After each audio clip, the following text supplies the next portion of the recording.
Okay, so welcome back, and yes, it's still the CapCut tutorial masterclass, and my name is Perry. Do want to like, share, comment, subscribe. If you want to donate, my pockets are opened and waiting. But basically, yes, on this particular episode, we're going to be looking at how to import the right way. There are actually, let's say, two major ways to import footages into your editing space or your workspace. Okay, so basically, the first one is to use the import icon.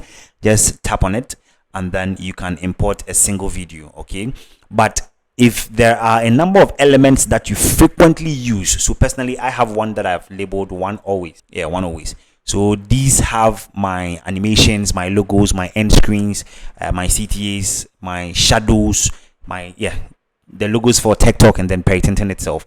So you can also select all of it, and it's going to pick it all for you. So it doesn't matter whether it's just videos only or pictures videos. You can mix them up, and then once you're done, you hit import, and it's going to import it for you.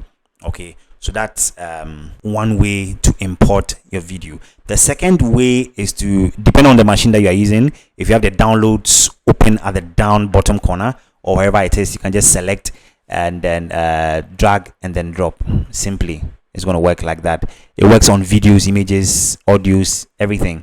Okay, so that is the second way to import. Now the third way is to just slightly minimize this one, and then locate where your video or file is, and then you just also drag and drop.